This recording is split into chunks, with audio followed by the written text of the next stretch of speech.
Imagine you're living under military occupation. Foreign soldiers patrol your streets. They can conscript you at any moment to carry their equipment.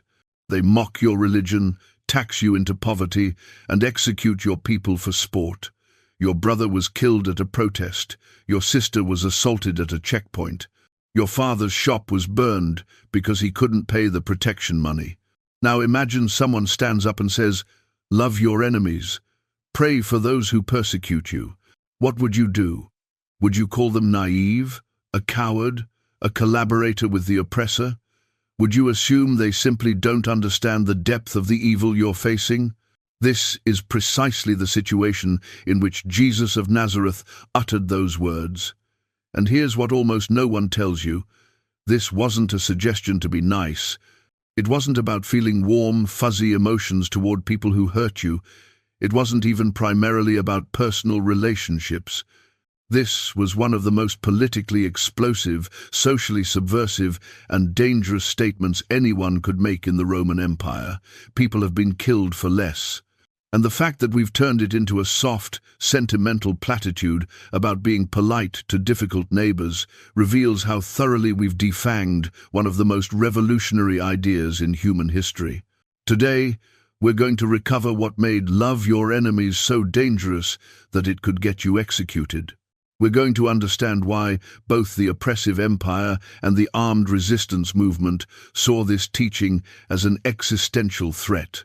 And we're going to discover why the most powerful people in the world still fear this idea more than they fear violence. Because once you understand what Jesus actually meant, you can't unhear it, and it will change how you see every conflict, every injustice, every power struggle happening right now. The historical powder keg. To understand why love your enemies was explosive, you need to understand the world into which Jesus spoke these words. First-century Palestine wasn't a peaceful religious retreat. It was a war zone simmering with rage, occupied by the most brutal empire in human history. Rome didn't just conquer territories, it systematically humiliated them. Crucifixion wasn't just an execution method, it was state-sponsored terrorism designed to break the spirits of colonized people. Victims were displayed on main roads as warnings. The process was intentionally slow and agonizing, often taking days. Families were forbidden from taking down the bodies, which were left for birds and dogs to devour. This was Rome's message: resist us, and we will erase your humanity. The Roman occupation of Palestine was particularly brutal because the Jews kept refusing to submit. They wouldn't worship the emperor as divine. They wouldn't assimilate. They clung to the belief that there was only one true God, and Caesar wasn't him. This infuriated Roman authorities, who saw Jewish monotheism as sedition. The tax burden was crushing. Roman taxes, temple taxes, customs taxes, peasant families often paid more than half their income in various taxes and tributes. Debt was rampant. Land was being consolidated into massive estates owned by aristocrats and Romans, while peasant families lost their ancestral farms. People were starving while the occupiers prospered. Against this backdrop, several resistance movements emerged. The Zealots believed violent revolution was the only solution. They carried out guerrilla attacks against Roman soldiers and collaborators. The Sicarii, named after the daggers they concealed in their cloaks, assassinated Roman officials and Jewish collaborators in crowded markets. The Essenes withdrew to the wilderness, creating separatist communities that refused any engagement with the corrupted society. The cultural context of honor and shame intensified everything. Mediterranean culture in this period was obsessed with honor. If someone struck you, you were honor-bound to retaliate. If someone humiliated you publicly, you had to restore your honor through vengeance. Not retaliating was seen as cowardice and brought shame not just on you, but on your entire family. The cycle of violence was embedded in the social DNA. Messianic expectations ran high. The Jewish people believed God would send an anointed one, a Messiah, to overthrow the Romans and restore Israel's glory. Most envisioned a warrior king like David, who would lead armies to victory. Some expected a supernatural cataclysm where God would directly intervene, destroying the wicked nations and establishing his kingdom. Into this tinderbox of occupation, poverty, violence, and revolutionary fervor, Jesus walked and said something that satisfied no one and threatened everyone: love your enemies. What Jesus actually said. We need to read the actual text because the details matter immensely. In Matthew 5:38-48, Jesus says, "You have heard that it was said, eye for eye and tooth for tooth, but I tell you, do not resist an evil person. If anyone slaps you on the right cheek, turn to them the other cheek also, and if anyone wants to sue you and take your shirt, hand over your coat as well. If anyone forces you to go 1 mile, go with them 2 miles. Then he builds to the climax. You have heard that it was said, love your neighbor and hate your enemy. But I tell you, love your enemies and pray for those who persecute you. For centuries, people have read this as a call to passivity. Do not resist an evil person. Surely that means lie down and let evil walk all over you, right? But here's where understanding the original language and cultural context becomes crucial. The Greek word translated resist is antistinai, which specifically means to resist violently, to strike back with force. Jesus isn't saying don't resist at all. He's saying don't resist in the way everyone expects. Don't mirror your enemy's violence. Now look at the examples, because they're incredibly specific and subversive. If anyone slaps you on the right cheek, turn to them the other cheek also. Try this physically. How do you strike someone on the right cheek? If you're right-handed, as most people are, you have to use a backhanded slap. In that culture, a backhanded slap wasn't about physical harm. It was about asserting dominance. Masters backhanded slaves, Romans backhanded Jews, men backhanded women. It was a gesture that said, I am superior to you. By turning the other cheek, you're not being passive.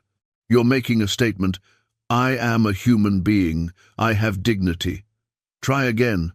You're forcing the striker to either back down or use a fist, which acknowledges you as an equal opponent. You're disrupting the power dynamic without using violence. If anyone wants to sue you and take your shirt, hand over your coat as well. In the legal system of the time, powerful creditors were taking debtors to court and claiming their inner garments as collateral.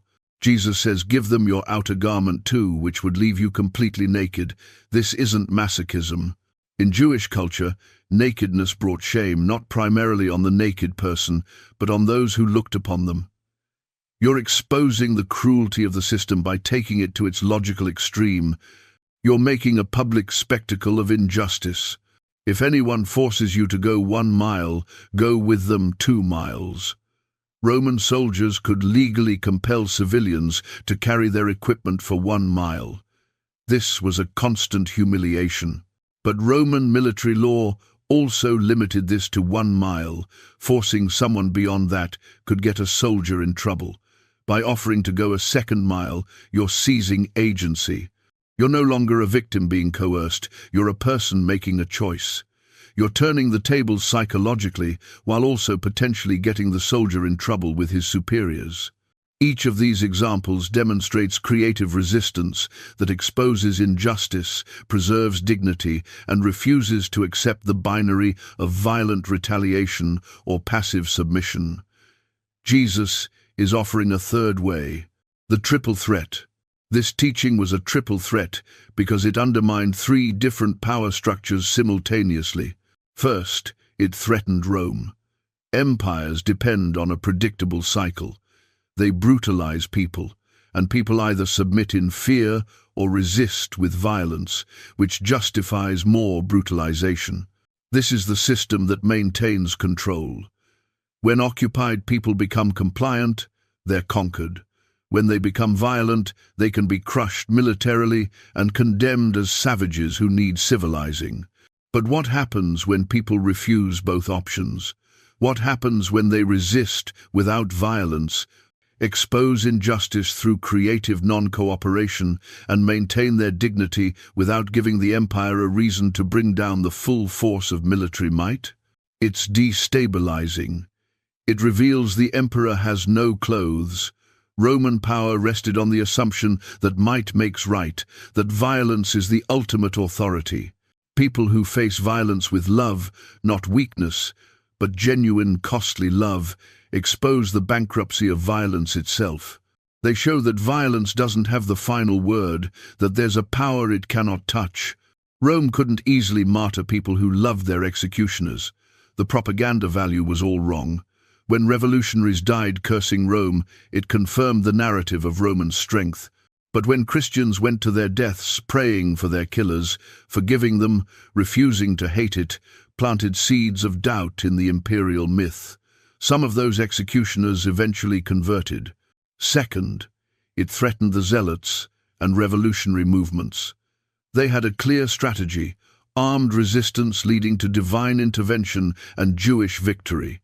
Their worldview depended on sharp categories of good guys and bad guys, righteous Jews and wicked Romans. They believed violence was not just necessary but holy. God would bless their military campaign. Jesus' teaching demolished this entire framework. If you love your enemies, you can't kill them. If you pray for those who persecute you, you can't celebrate their destruction. If Romans are humans made in God's image, the whole revolutionary program falls apart. The Zealots saw Jesus as dangerously naive, or worse, as a traitor. His teaching would demobilize the resistance. It would make people soft. It would let Rome win. From their perspective, enemy love was collaboration with evil. They were so committed to violent resistance that when they finally got their war in 70 CE, Jerusalem was destroyed and the Jewish people were scattered. The strategy Jesus warned against led to catastrophe. Third, it threatened religious authorities. The Pharisees, Sadducees, and scribes had made accommodations with Rome. They maintained their positions by walking a careful line, appearing to uphold Jewish law while not provoking Roman retaliation. They enforced purity codes that maintained social hierarchies and kept people in their place. Jesus' radical love ethic threatened this entire system. If you love enemies, what happens to purity boundaries? If you eat with tax collectors and sinners, if you touch lepers, if you treat Roman soldiers as neighbors worthy of compassion, you're dissolving the social order.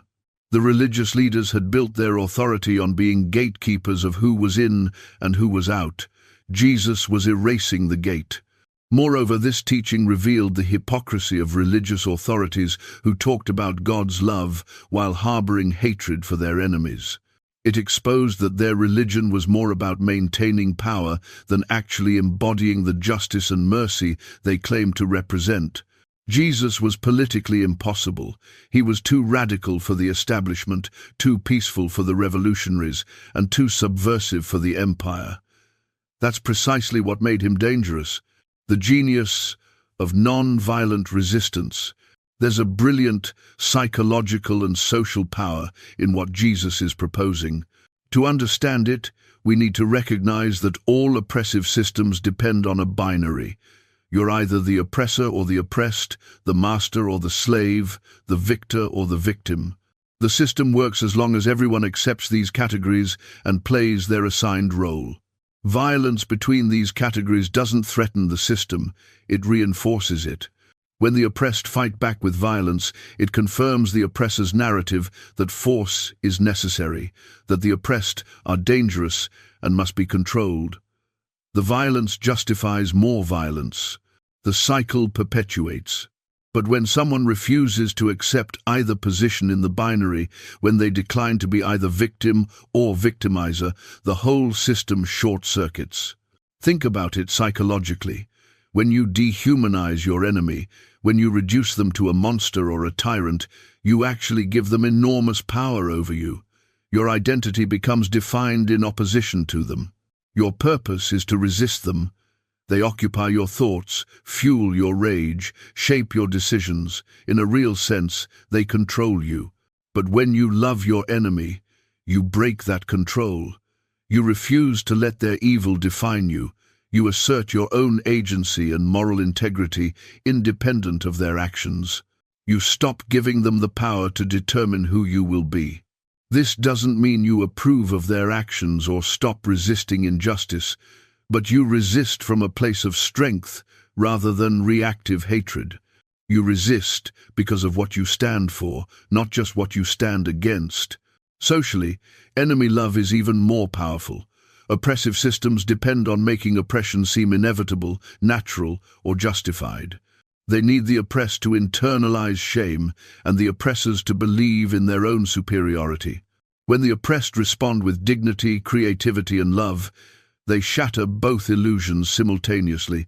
They prove they are not inferior, and they reveal that the oppressor's claimed superiority is a lie after all.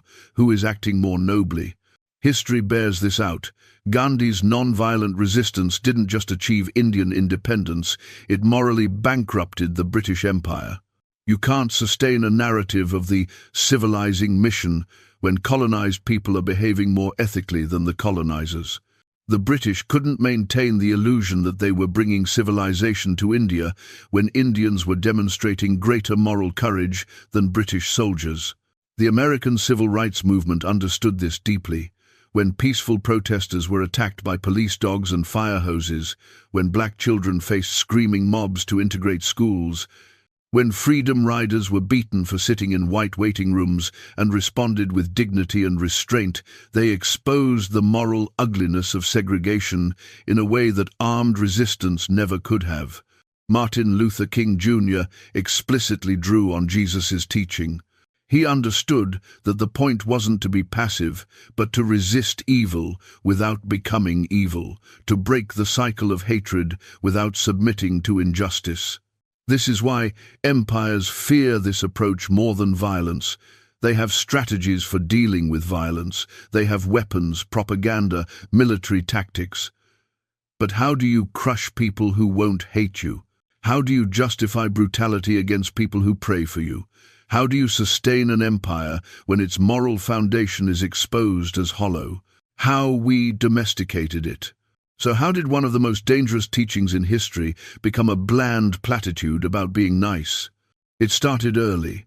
As Christianity moved from a persecuted minority to the official religion of the Roman Empire under Constantine, the subversive edge had to be dulled.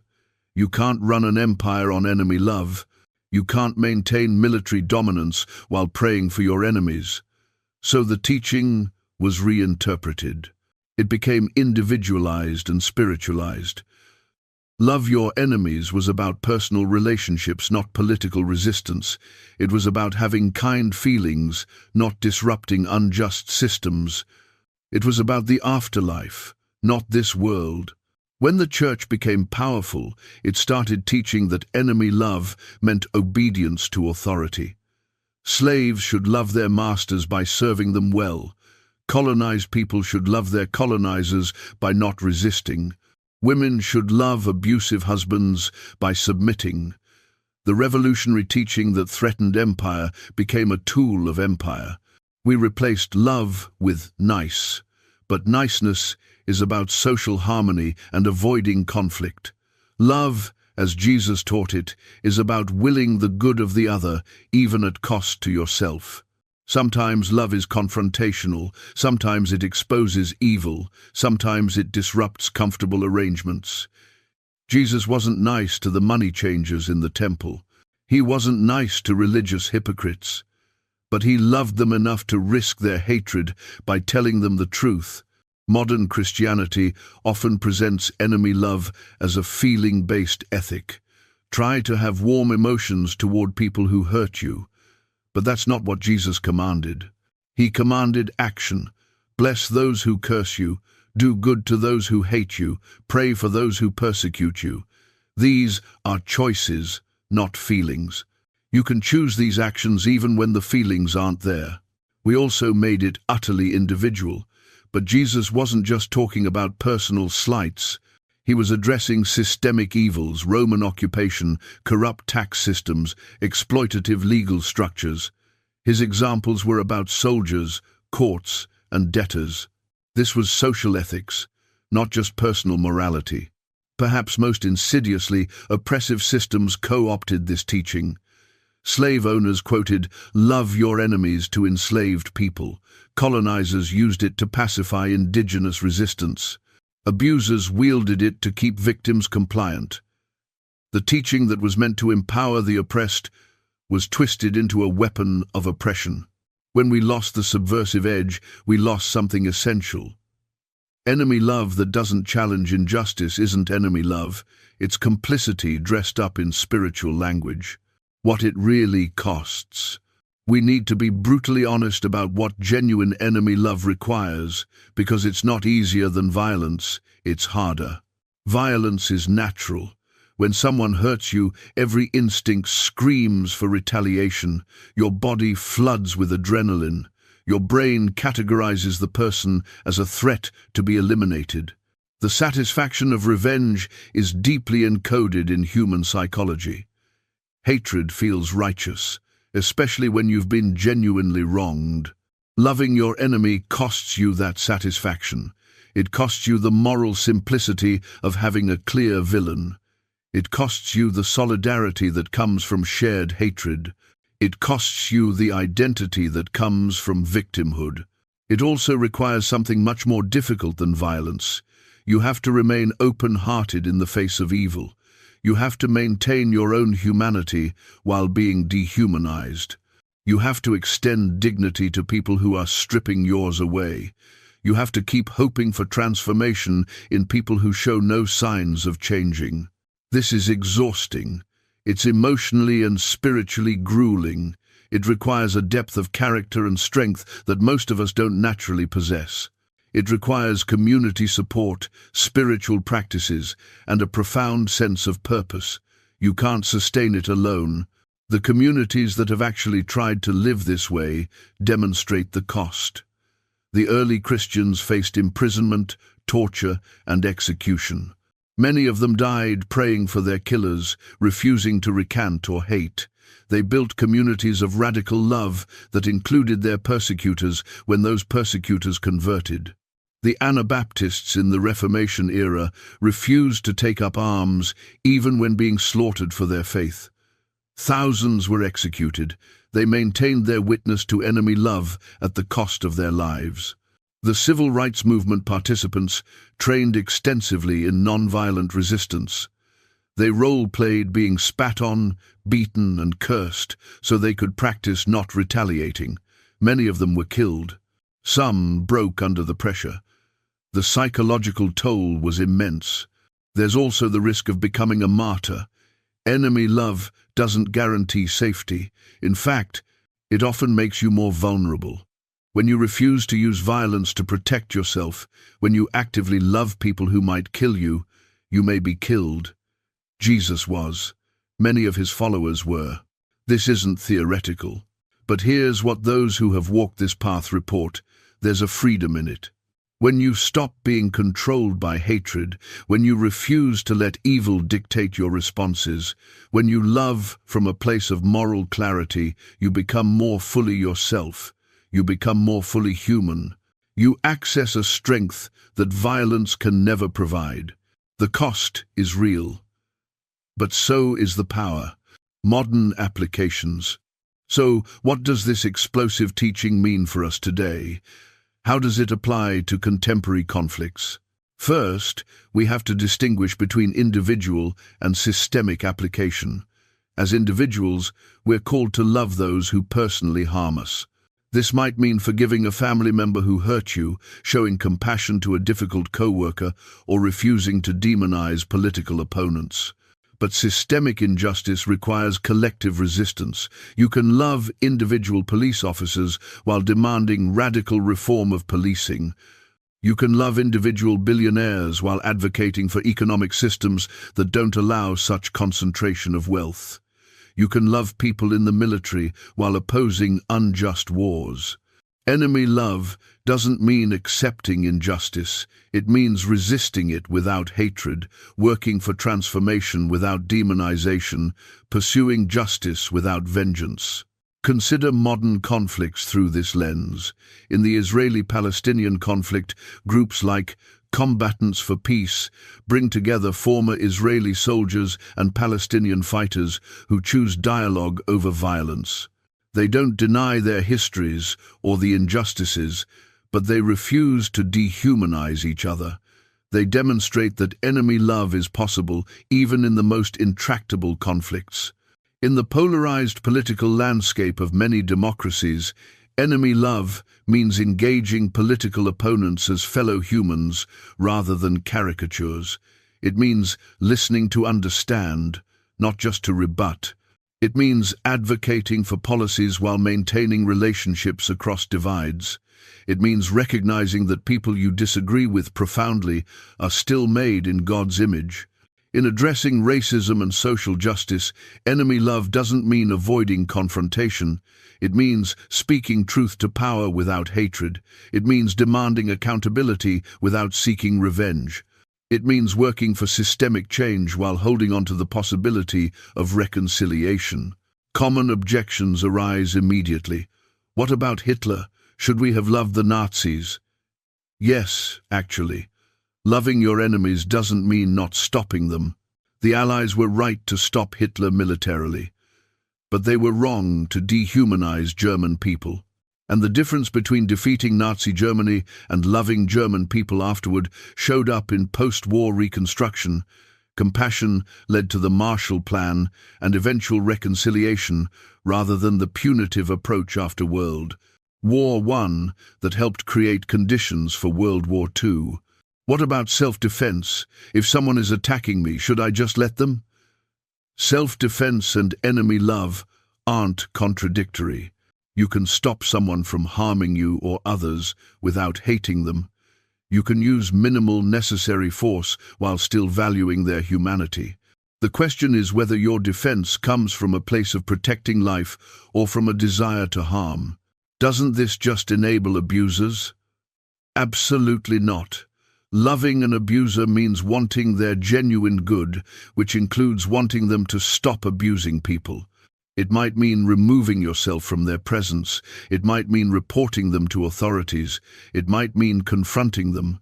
Enabling abuse isn't love, it's cowardice, masquerading as virtue. What happens when we recover this explosive truth? Systems change. When enough people refuse to participate in cycles of hatred and violence, those cycles break down. When people resist injustice creatively and courageously without becoming like their oppressors, transformation becomes possible. When communities embody enemy love, they become living demonstrations that another way is possible. Let's return to that opening scenario. You're living under occupation. Your people are oppressed. Someone says, "Love your enemies." Now you understand why that's not naive or cowardly. It's the most threatening thing you could say. It threatens the empire because it refuses to play by the empire's rules. It threatens the revolutionaries because it rejects their strategy of redemptive violence. It threatens the status quo because it envisions something radically different. Love your enemies isn't a suggestion to be doormats. It's a call to a third way between violence and passivity. It's an invitation to resistance that doesn't mirror the evil it opposes. It's a strategy that has toppled empires and transformed societies. It's also one of the hardest things you'll ever do. It costs everything, but it offers something violence never can: the possibility of genuine transformation, both of yourself and of your enemy. The reason we've domesticated this teaching is because we're afraid of its real power. We're afraid of what it would cost. We're afraid of where it might lead.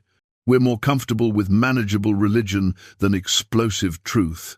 But once you see what Jesus was actually saying, you can't unsee it. You can't go back to thinking this is about being polite. You have to grapple with the radical possibility that love, not the feeling, but the costly action, is more powerful than hate, that creative resistance is more effective than violence, that maintaining your humanity in the face of evil is the ultimate victory. This is why love your enemies remains one of the most explosive, dangerous, world-changing ideas ever uttered. Not because it's weak, but because it's stronger than anything empires can build. Have you ever felt paralyzed by a decision, frozen in doubt, desperately waiting for some unmistakable sign from heaven that never arrives? You're standing at a crossroads. Maybe it's about leaving a job that's draining your soul, ending a relationship that no longer serves you, or taking a financial risk that could change everything, and you find yourself looking up, pleading for clarity, for just one clear message from God telling you which way to go. But instead of divine certainty, you're met with what feels like crushing silence, and that silence amplifies the doubt until it becomes deafening. If you've ever experienced this agonizing weight, you're not alone. And what I'm about to reveal might completely transform how you experience divine guidance in every area of your life. The truth is, we've been taught to search for God's voice in all the wrong places. From our earliest memories, we've been conditioned to believe that divine wisdom comes from somewhere outside ourselves, from religious authorities, from ancient scriptures, from the heavens above, from anywhere except the one place where it's been speaking all along. This fundamental misunderstanding is why so many of us feel spiritually abandoned precisely when we need guidance the most.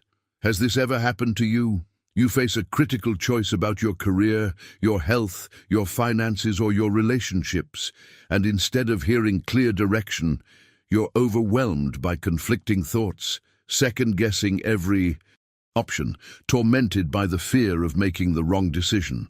The doubt becomes so intense that it paralyzes you completely, and in that paralysis, you convince yourself that maybe you're not spiritual enough, not worthy enough, not devoted enough to deserve God's guidance. But before we begin, please hit the like button and let me know where in the world you're watching from today. It's always fascinating seeing who's joining us from around the world. And if you haven't already, make sure to hit that subscribe button and turn on the notification bell so you don't miss any of our future videos. Here's what most people never realize. The doubt you're experiencing isn't evidence that God isn't speaking to you. It's actually a signal that you're listening to the wrong voice entirely. There are two distinct voices operating within your consciousness at all times. One is the voice of fear, anxiety, and doubt, which sounds urgent, chaotic, and demanding.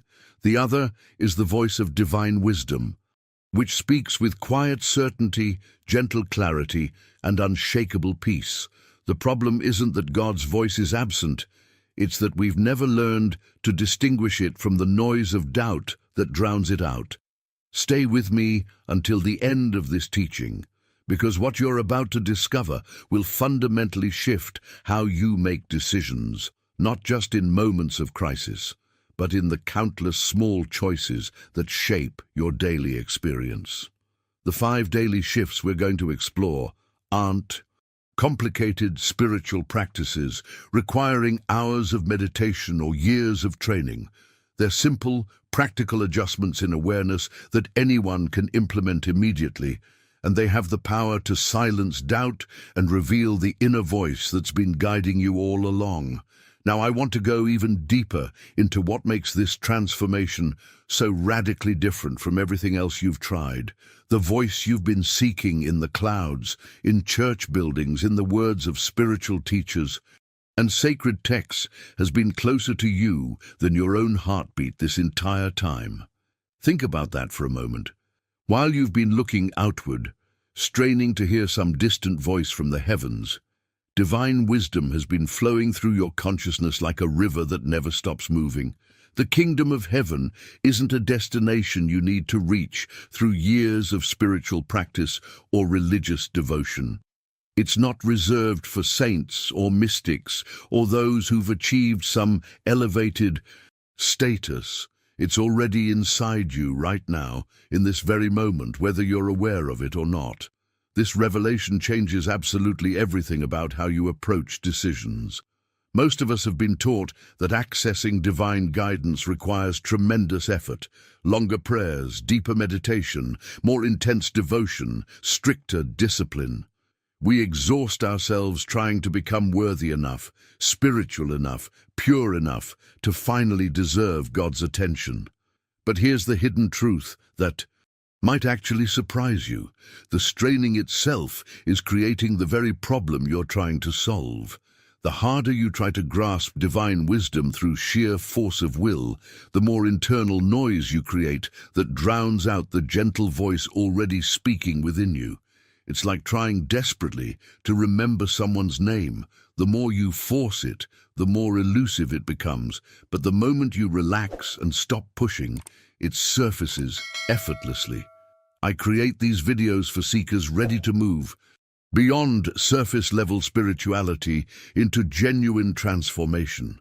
If this resonated with you, subscribe and join this community, learning to hear God's voice in everyday decisions. Imagine waking up tomorrow morning and instead of immediately reaching for your phone to scroll through the anxiety-inducing noise of the world, you pause for just a few seconds and sense that quiet presence within you. Not something you have to manufacture through effort or conjure up through complicated techniques, but something that's simply there, patiently waiting to be acknowledged. That difficult conversation you've been avoiding at work, the one that normally triggers immediate defensiveness and fear, you approach it with a clarity that surprises even you.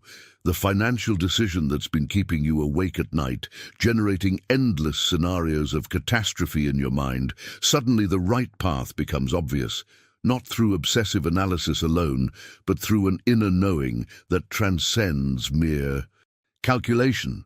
The relationship tension that normally activates every insecurity you carry, you find yourself responding from a place of groundedness that feels both unfamiliar and deeply natural at the same time. This transformation doesn't require you to become someone different or to achieve some impossible spiritual standard. It happens through simple shifts in awareness, micro-adjustments in perception that reconnect you with the wisdom that's been broadcasting within you all along. Behind the scenes of every decision you've ever made that felt genuinely right, that brought unexpected peace even when it didn't make logical sense to others, was this inner voice guiding you. You just may not have recognized it consciously at the time. The journey ahead isn't about adding more obligations to your already overwhelming schedule or mastering complex spiritual techniques. It's about remembering what you've always known, but somehow forgot in the noise of external conditioning. If you're beginning to sense that there might be another way to navigate your choices, one that doesn't leave you exhausted from overthinking or paralyzed by fear of making the wrong move, write in the comments, "I'm ready to listen differently." The transformation I'm about to share with you happens through 5 daily shifts, and I want to be completely honest about what these actually are. They're not complicated rituals that demand you wake up an hour earlier or carve out sacred time from an already overwhelming schedule. These are micro-shifts in awareness, subtle adjustments in perception that can happen while you're sitting in traffic, standing in line at the grocery store, or lying in bed just before sleep. The real power lies in learning to distinguish between 2 very different frequencies operating within you. The anxious, fear-based thinking that creates mental chaos, and the quiet, steady voice of divine wisdom that never shouts, never forces itself upon you, but always speaks with unmistakable clarity when you're attuned to hear it.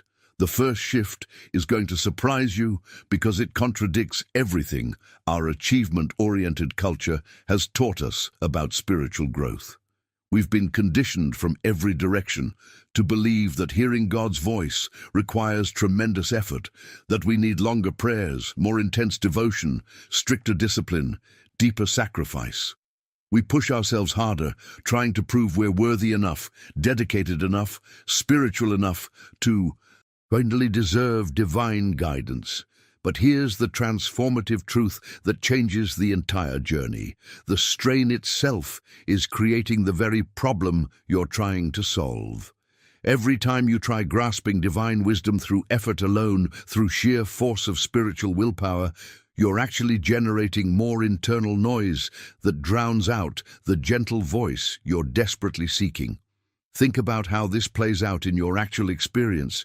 You face a major decision, and immediately your mind goes into overdrive, analyzing every angle, researching every possibility, consulting everyone you know, praying with increasing desperation for clarity. The more urgently you push for an answer, the more confused you become. The harder you strain to hear divine direction, the more elusive it seems.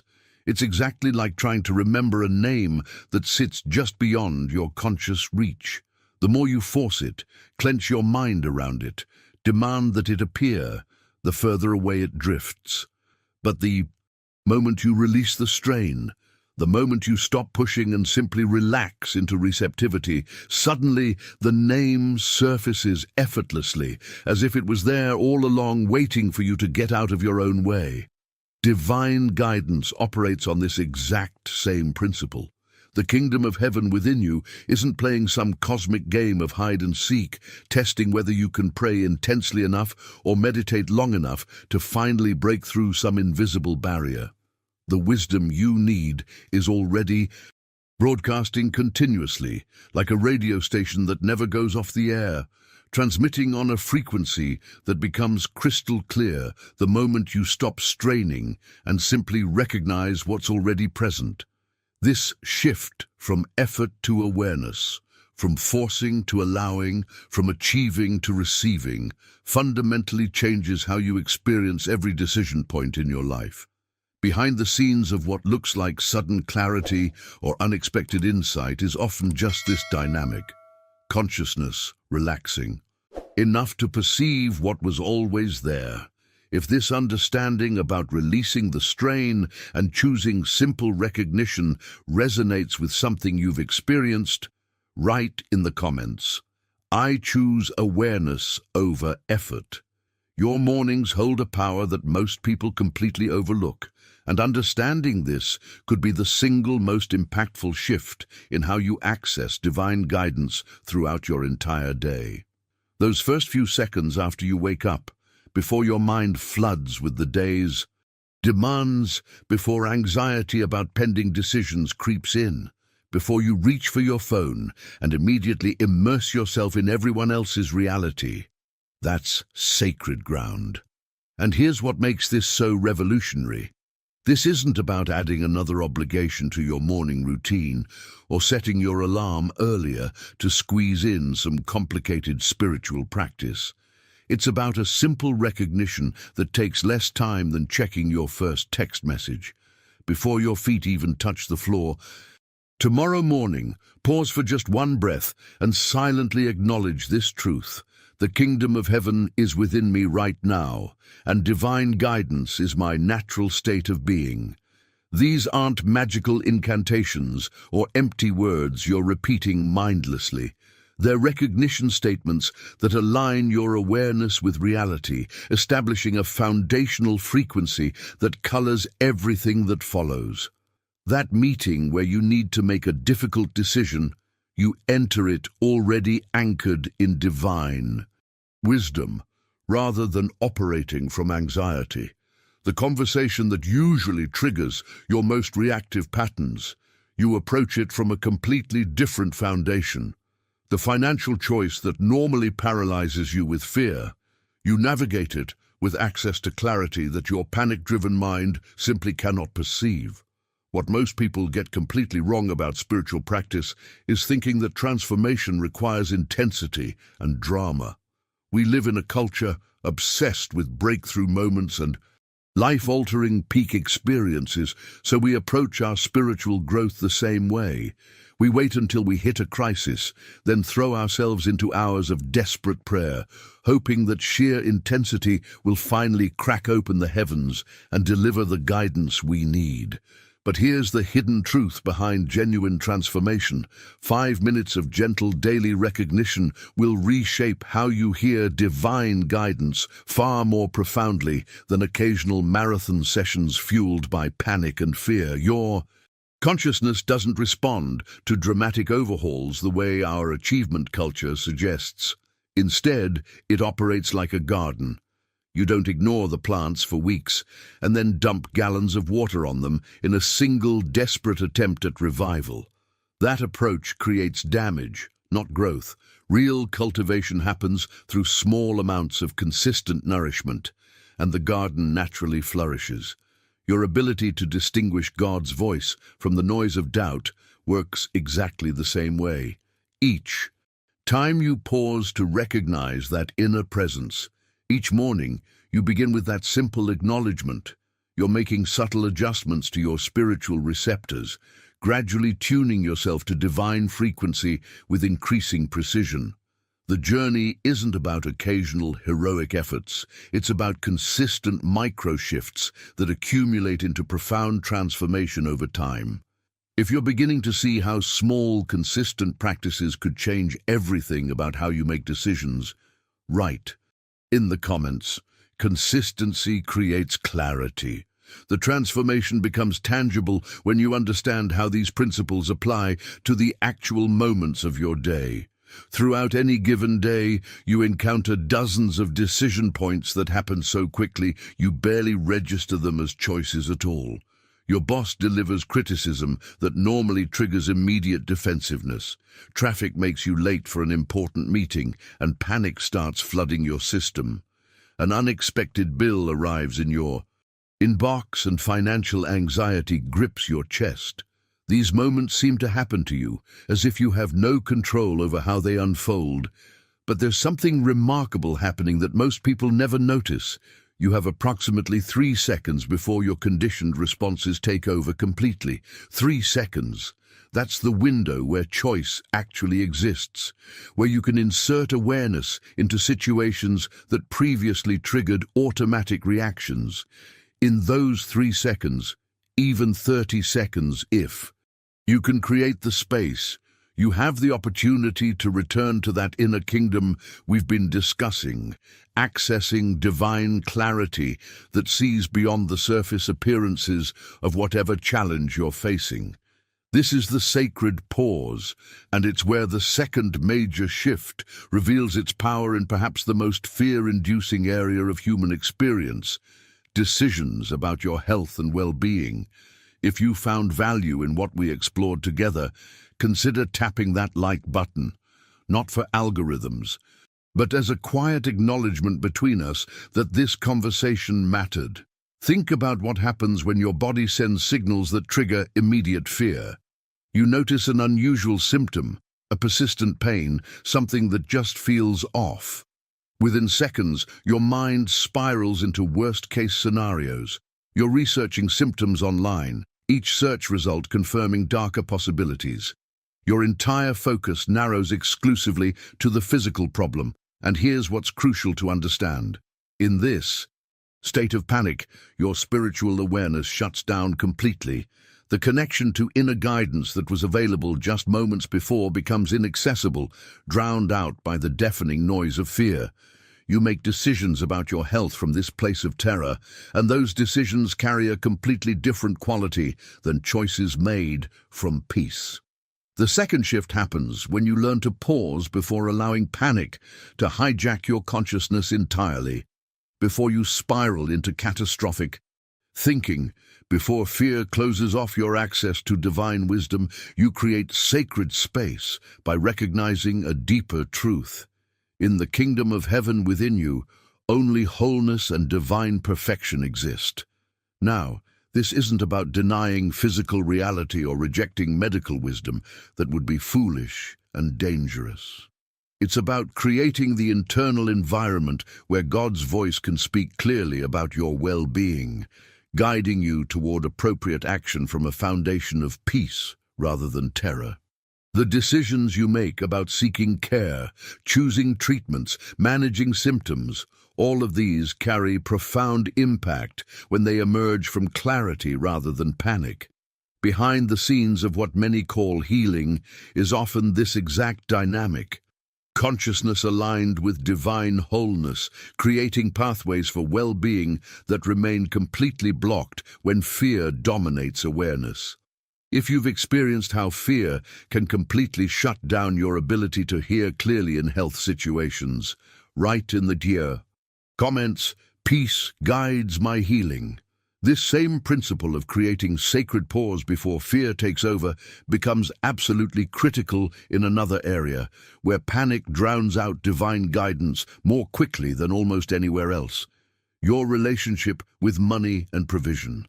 Financial concerns trigger something primal within us, activating survival instincts that create such intense internal static that hearing God's voice becomes virtually impossible. You check your bank balance and feel your chest tighten. An unexpected expense arrives and panic floods your entire system. Your income suddenly decreases, and you're making desperate decisions from a place of scarcity and urgency that completely overrides any access to spiritual wisdom. The third shift happens when you learn to move from scarcity consciousness to recognizing abundance from the kingdom perspective.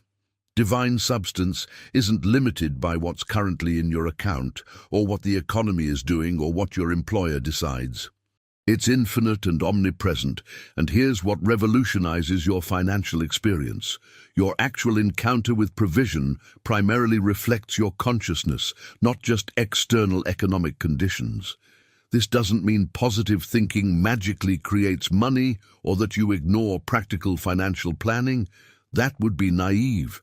It means that when you bring kingdom awareness to money decisions, you access divine intelligence that sees possibilities your anxious, scarcity-focused mind simply cannot perceive. Picture yourself sitting at your kitchen table with bills spread out in front of you, and the numbers just don't add up. Your old pattern would spiral immediately into catastrophic thinking, losing sleep over scenarios that haven't even happened. But when you've cultivated this shift in consciousness, something fundamentally different occurs. You pause and recognize that divine wisdom sees solutions beyond what your panic can access. You still take practical action, you still address the situation responsibly, but you're doing so from transformed awareness that allows creativity and opportunity to emerge. Behind the scenes of what others might call breakthrough or unexpected provision is often just this dynamic: consciousness aligned with abundance, expressing itself through practical circumstances in ways that logic alone could never predict. The fourth shift addresses perhaps the most emotionally complex area of human experience: your relationships. Think about your most challenging relationship right now. Maybe it's your spouse who seems to trigger every insecurity you carry, a parent whose approval you've been seeking your entire life, or a colleague whose behavior constantly sparks frustration.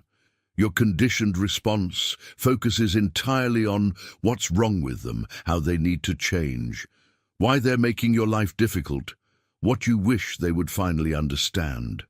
But here's the hidden truth that changes relational dynamics. The catalyst for transformation isn't finding perfect people or waiting for others to finally become who you want them to be. It's developing perfect listening to God's voice through every single interaction, especially the difficult ones. When you approach relationships from kingdom consciousness, you access guidance about how to respond rather than react, what to say in moments of tension when silence serves better, and how to set boundaries from love rather than from fear or manipulation. If you're beginning to see how consciousness shifts could transform your experience with money and relationships, write in the comments, "Divine wisdom sees what I cannot." The fifth shift addresses an area where most of us spend the majority of our waking hours, yet rarely consider it spiritual territory at all. For most people, their professional environment represents a complete spiritual dead zone, where divine presence seems distant, irrelevant, entirely disconnected from the practical demands of getting work done. The pressure of deadlines, office politics, performance expectations, competition, all of this creates such a dense frequency of stress that any awareness of God's voice gets completely drowned out. You might pray before leaving for work, But the moment you step into that office or log into that computer, it's as if you've entered a realm where spiritual guidance simply doesn't apply. But the transformation happens when you reframe work from mere employment, from something you endure to pay, in bills, into spiritual expression itself. That project deadline that usually triggers anxiety becomes an opportunity to witness divine ideas emerging through you in perfect timing. That difficult colleague who normally sparks immediate frustration becomes a chance to perceive the kingdom within both yourself and them, accessing wisdom about how to navigate the dynamic rather than just reacting to their behavior. This shift doesn't require changing careers or finding spiritually oriented employment. It happens through bringing presence to whatever work you're already doing, recognizing that divine creativity can express itself through spreadsheets and sales calls just as readily as through traditionally spiritual activities. The impact extends far beyond productivity metrics to transform the actual quality of your daily experience. And behind the scenes of truly innovative work is often exactly this dynamic: unlimited intelligence flowing through consciousness that's open enough to receive it. As kingdom consciousness matures through consistent practice of these 5 shifts, something precious emerges that goes beyond any specific benefit in health, finances, relationships, or career. You awaken to an authentic peace that doesn't depend on circumstances being perfect, on everything going your way, or on finally having all your problems solved. This isn't the artificial calm that comes from temporarily having everything under control. It's a foundational tranquility that transcends whatever situation you're facing. Financial setbacks still require practical action and wise decision-making, but you navigate them without the paralysis of fear that used to shut down your ability to think clearly. Relationship difficulties still need to be addressed, conversations still need to happen, boundaries still need setting, but you approach them without the emotional reactivity that used to make everything more complicated and painful. The hidden truth here is profound. When you position yourself to hear God's voice clearly through these daily shifts, what you discover isn't just guidance about specific decisions, though that certainly flows more readily. What emerges is something deeper, an unshakable foundation that remains steady, regardless of external conditions, becoming the ground from which all your decisions arise.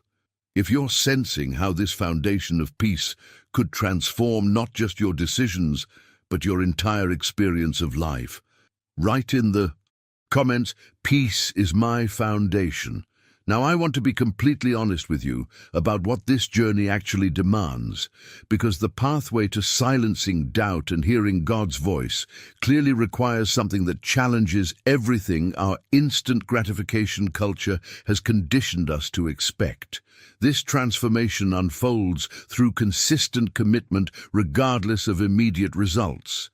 This isn't a weekend workshop that produces instant enlightenment or a 21-day challenge that permanently transforms your awareness in one dramatic sweep.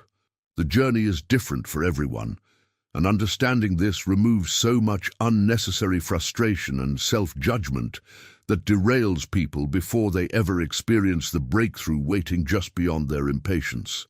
Some people begin practicing these 5 shifts and experience remarkable changes within weeks, suddenly finding clarity in decisions that used to paralyze them, sensing divine guidance with a certainty they've never felt before. Others practice diligently for months before significant shifts become visible in their actual experience.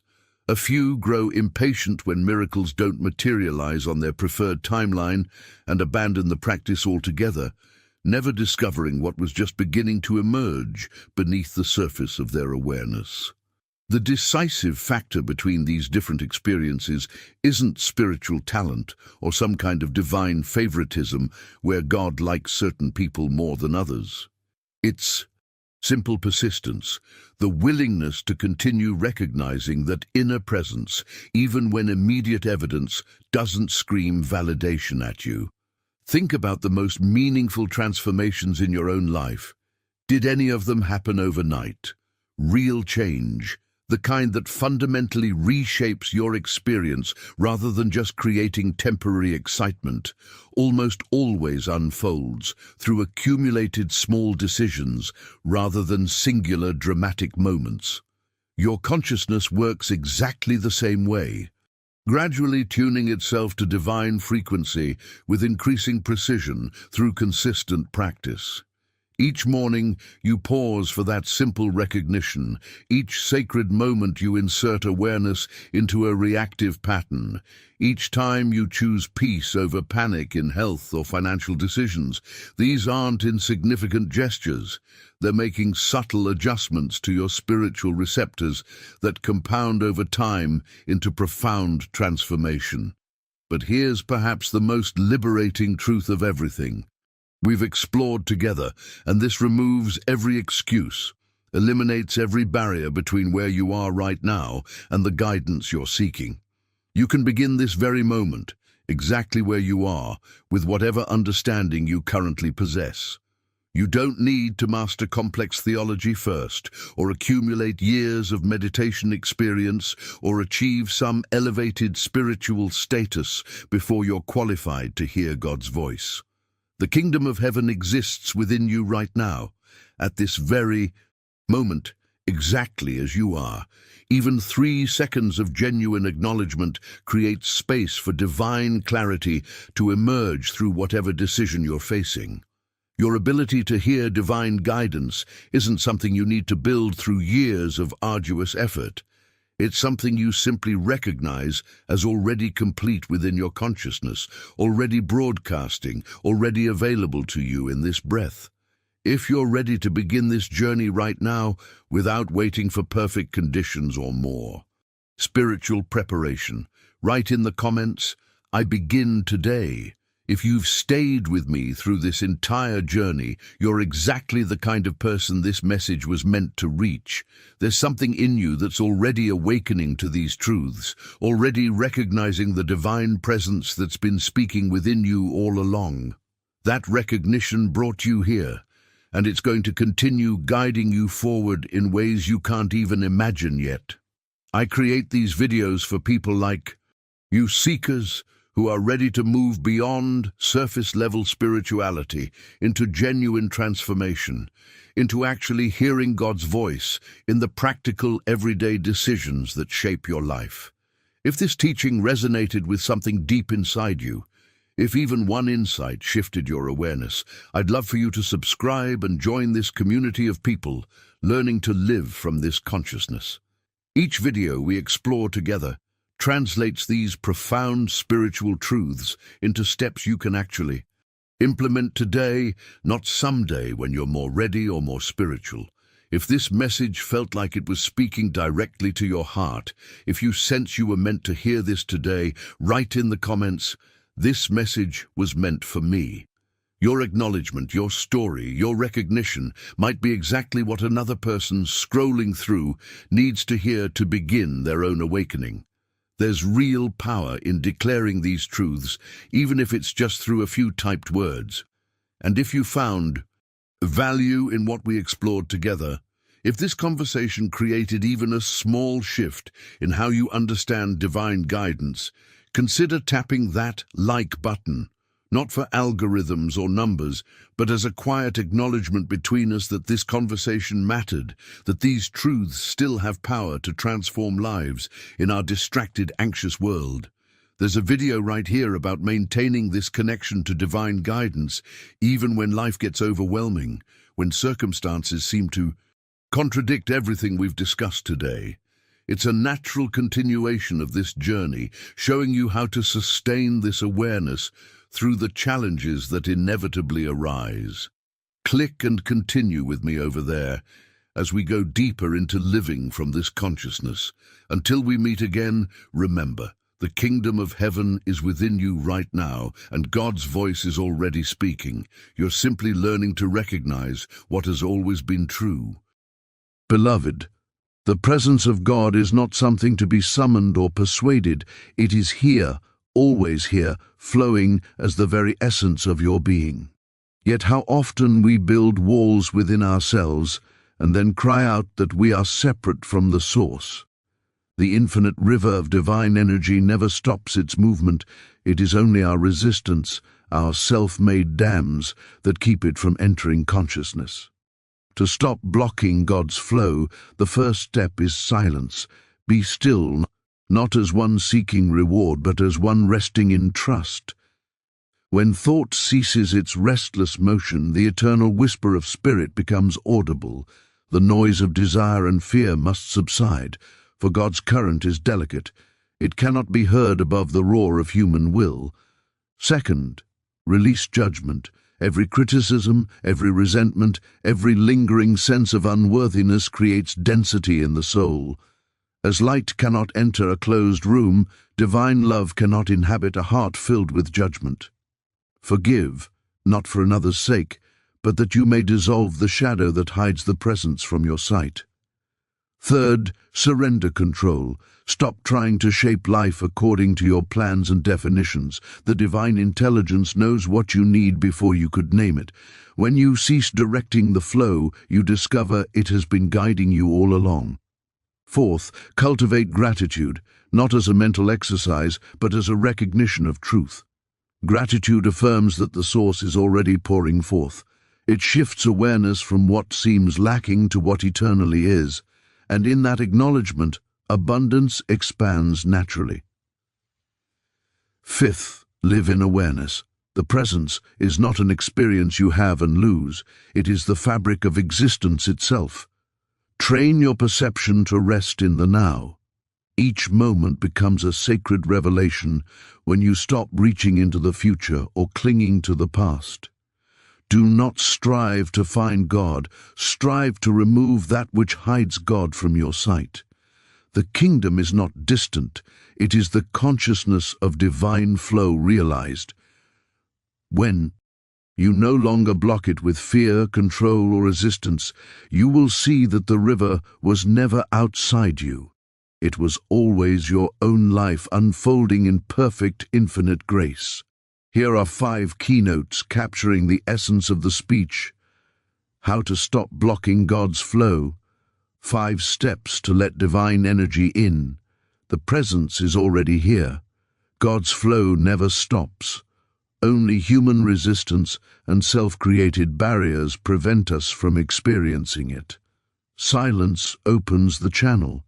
Inner stillness and the quieting of thought allow the whisper of divine energy to be heard and felt. Let go of judgment and control, releasing criticism, resentment, and the need to manage life clears the path for divine intelligence to act freely. Gratitude aligns with the flow. True gratitude acknowledges the abundance already present, shifting awareness from lack to divine sufficiency. Live in present awareness. The flow of God is realized in the now. By resting in the present moment, life becomes a continuous revelation of grace. The presence is already here. It does not come and go like sunlight behind clouds. It is the eternal radiance that never ceases to shine. What changes is not God's activity, but our awareness of it. Imagine standing before a great river that flows endlessly, crystal and alive, and yet you keep your cup turned upside down, wondering why it remains empty. The river is not withholding itself, it is your positioning that prevents the filling. So it is with divine flow. The energy, intelligence, and love of God are ceaselessly moving through all creation. But when the mind is fixed on fear, separation, or striving, it cannot receive what is already present. To recognize that God's flow is ever present is to shift from a life of seeking to a life of awakening. The human mind often believes that it must earn grace, summon power through effort, or attract divine favor through ritual and repetition. Yet these are the very acts that keep us from realizing the truth there is nothing to attract, because the source has never been apart from its expression. Just as the ocean does not need to chase its waves, you do not need to chase the presence. You need only to awaken to it, to know that every breath you take, every heartbeat that moves in you, is the rhythm of divine life expressing itself. The blockage of God's flow happens when we place our faith in appearances. We believe in lack, we identify with limitation, and we bow before the noise of circumstance. Every time we declare, "I am not enough, life is unfair," or "things are against me," we reinforce a false God made of thought and emotion. The real presence is untouched by any of this. It does not diminish when you are sad, nor does it increase when you are joyful. It simply is. But the awareness of it expands in proportion to your stillness and your surrender. When you cease to demand that life conform to your image of good, when you no longer insist that God show up in the way you expect, then suddenly the veil thins.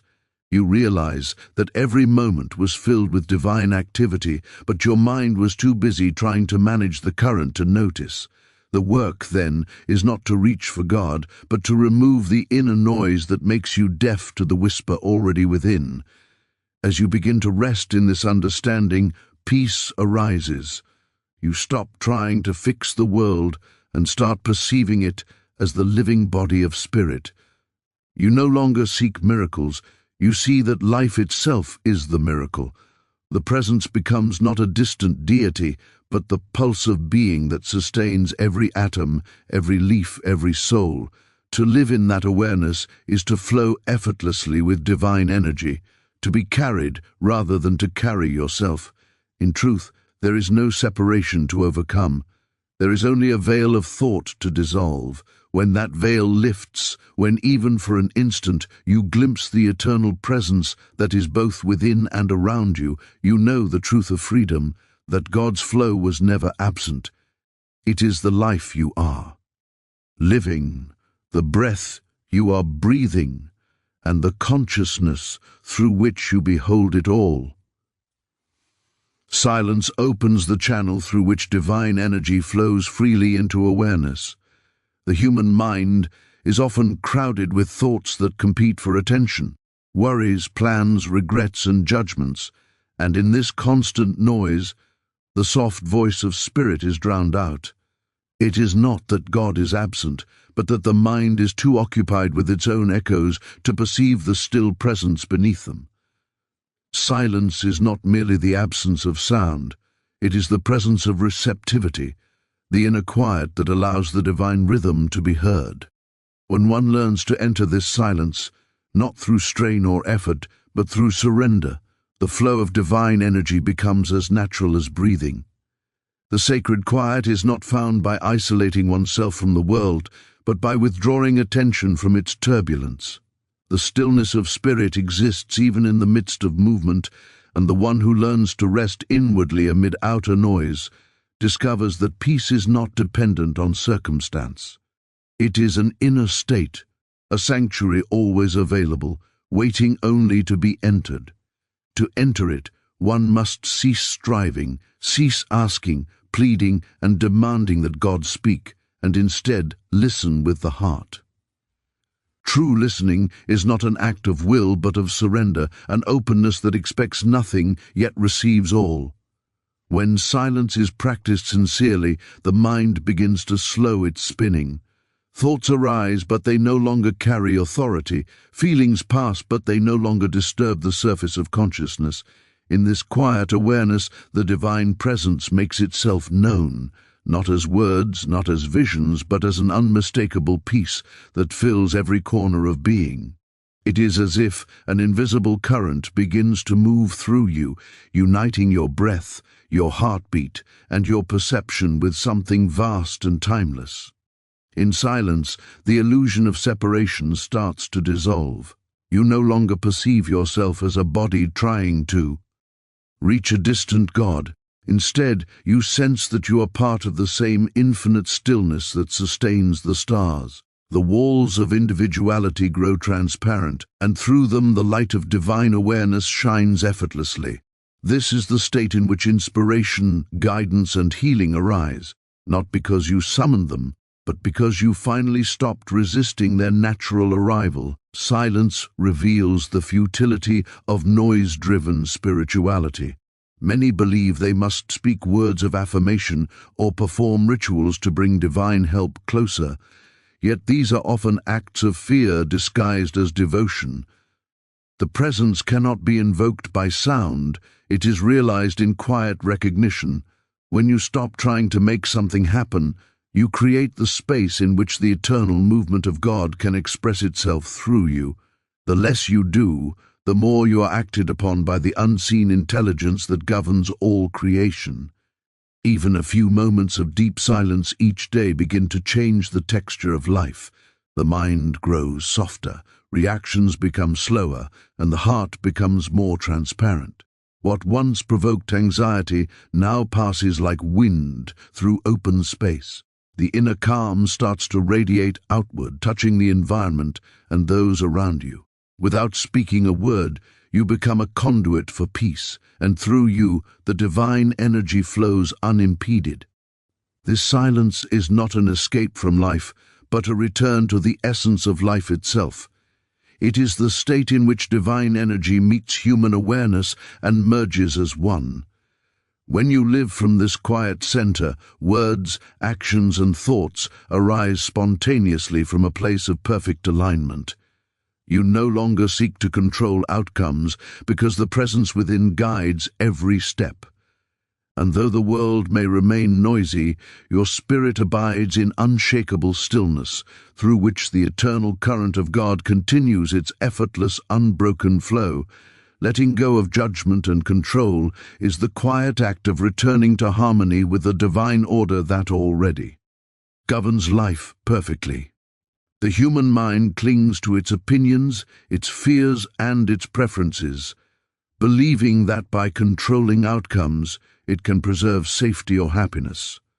Yet every attempt to control life is an act of mistrust, a declaration that the divine wisdom which sustains galaxies cannot be trusted to guide the details of our small existence. Control is resistance disguised as order. It is the mind saying, "I know better than the infinite," and in that moment, the natural flow of divine energy is obstructed. When one releases judgment, a great weight lifts. Judgment divides what God has made whole. It separates friend from enemy, success from failure, holy from unholy. Each time we judge, we step out of unity and into illusion. The divine flow cannot move freely through a divided consciousness, because it is one with all that is. To let go of judgment is to return to the awareness that everything appearing in life is part of the same sacred unfolding. What seems wrong or imperfect may be a necessary motion in the larger rhythm of divine purpose, unseen by the limited mind. When you stop labeling experiences as good or bad, you begin to see them as expressions of one vast harmony, working toward awakening. Control, too, is a subtle form of fear. It arises from the belief that if you do not hold tightly to life, it will fall apart. But life does not depend on your grip, it depends on the invisible intelligence that created it. When you release the need to manage, fix, or force, you discover that things begin to fall into place with effortless precision. The same energy that spins the planets and orchestrates the tides is capable of arranging your affairs. In surrender, you move from anxiety to trust, from striving to alignment. This surrender is not weakness, it is the deepest strength, the strength that comes from realizing that divine order is unshakable. When you stop interfering, you feel the peace that comes from knowing that you are supported by something vast and benevolent. The ego seeks control because it feels separate. The soul releases control because it remembers unity. As you live from this remembrance, you no longer react to appearances, you respond from wisdom. Decisions arise spontaneously from intuition rather than from fear. Actions flow naturally without strain or calculation. Judgment and control feed each other. We judge what we do not understand, and because of that judgment, we try to control it. The more we control, the more fear we generate, and the cycle continues. The way out is gentle awareness. When you notice judgment rising, simply see it without condemnation. Recognize it as an old habit of separation and let it dissolve in the light of understanding.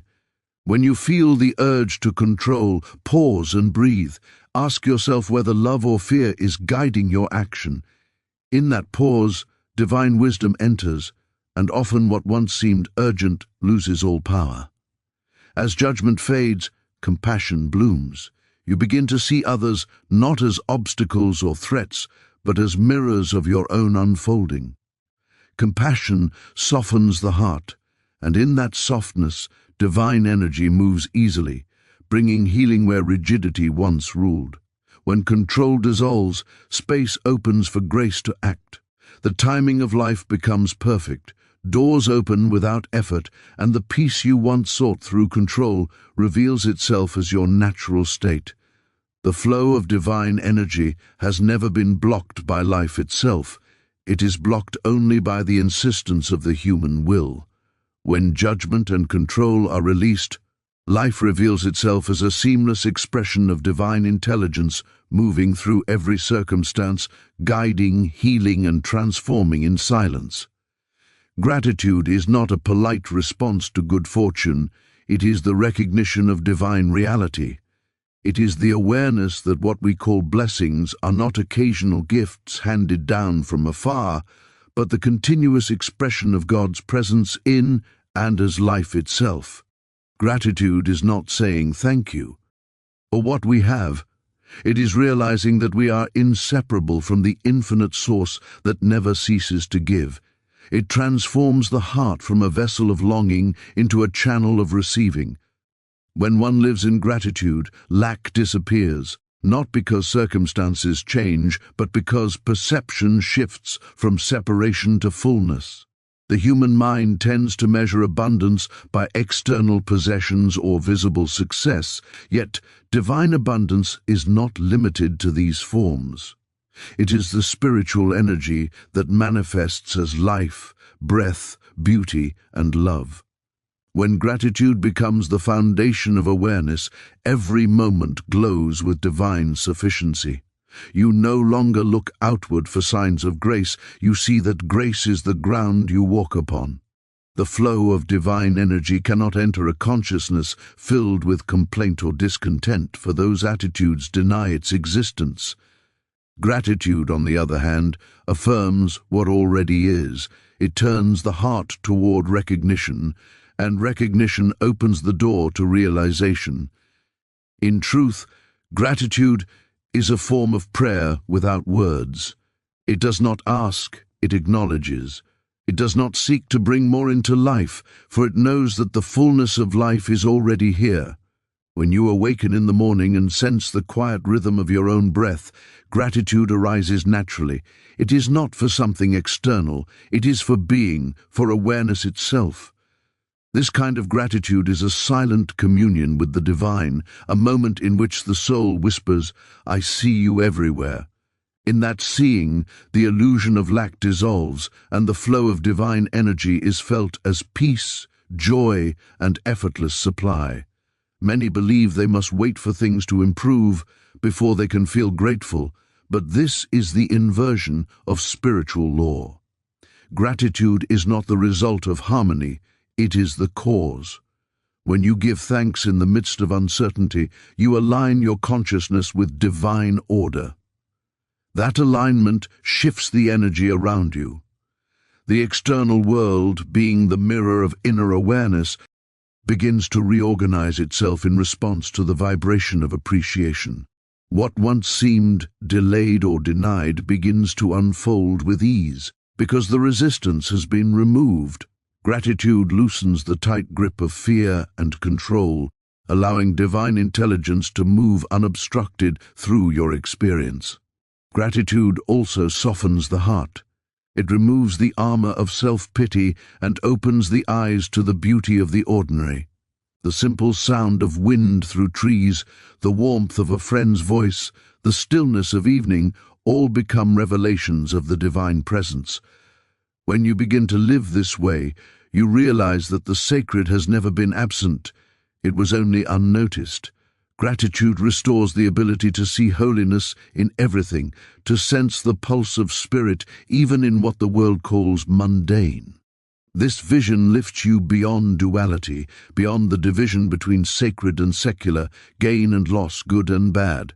All becomes one movement of divine life, unfolding perfectly. To live in gratitude is to live in faith. It is to trust that every circumstance, even those wrapped in difficulty, carries within it a seed of grace.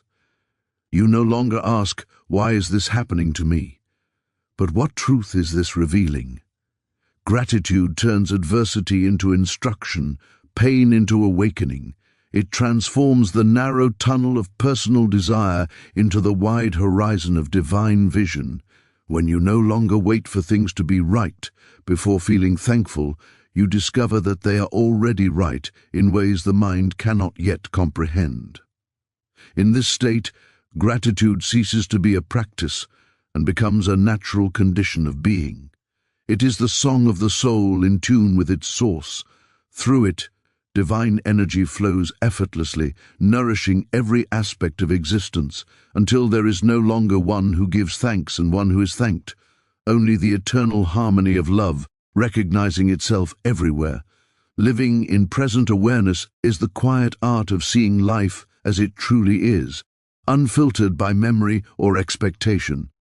The human mind is forever wandering, rehashing what was or anticipating what might be, and in this ceaseless motion, it misses the only moment where God's flow can be felt now. Divine energy is not found in the past or the future. It exists only in the eternal present, where all creation unfolds.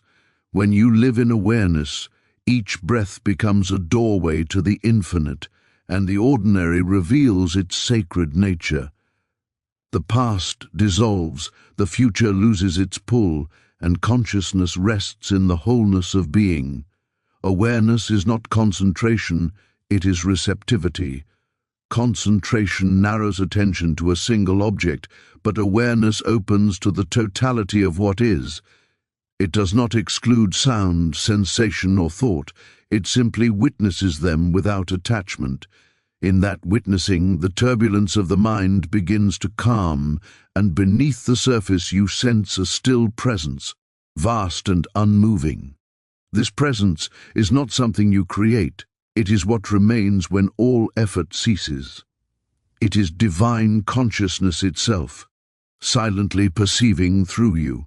When you learn to rest in this state, you realize that awareness is not a practice you perform, it is what you are. The flow of divine energy enters through this awareness because it is free of obstruction.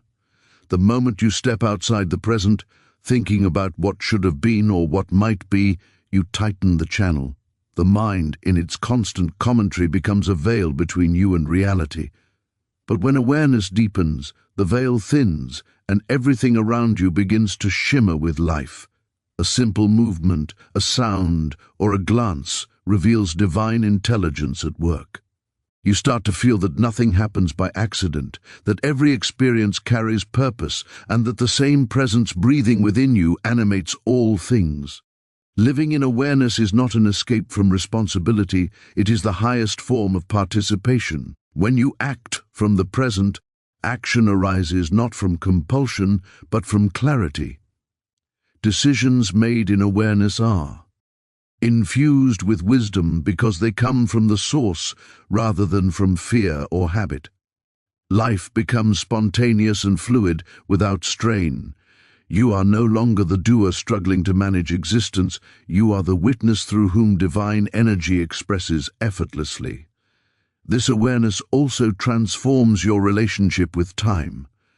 You stop racing to arrive somewhere else, because you realize that every moment is a complete unfolding of eternity. The search for fulfillment ends because Fulfillment is recognized as the very fabric of the now. Even in stillness, something profound is moving. Life itself, revealing its perfection moment by moment. The tension that once accompanied delay or uncertainty dissolves, replaced by quiet trust that what needs to unfold will do so at the perfect time. Living in the present also dissolves the illusion of separation. The observer and the observed are seen as one movement of consciousness.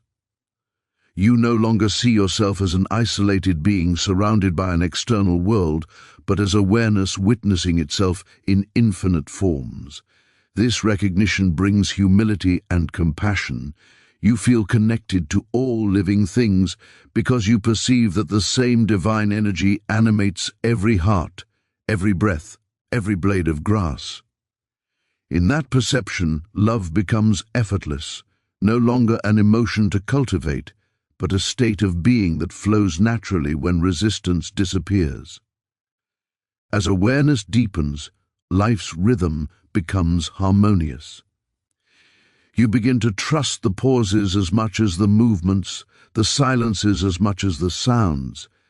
Each instant becomes a prayer without words, an offering of presence to presence. Living this way, you realize that there is no journey to enlightenment, no distance between you and God's flow. There is only awareness, awake and still, through which divine energy reveals itself as the quiet joy of being alive. When the walls of resistance fall, when silence replaces striving, and when gratitude becomes the natural song of your heart, you awaken to the truth that God's flow was never absent. It is not a force that comes and goes. It is the life within life, the invisible rhythm behind every breath, every heartbeat, every moment of awareness. The divine energy you seek has been seeking you only through your own stillness, your surrender, and your openness. As you release judgment, control, and fear, the current of spirit carries you effortlessly, guiding each step without effort or anxiety. You begin to live, not by personal will, but by divine movement. In this sacred alignment, peace ceases to be a goal and becomes your natural atmosphere.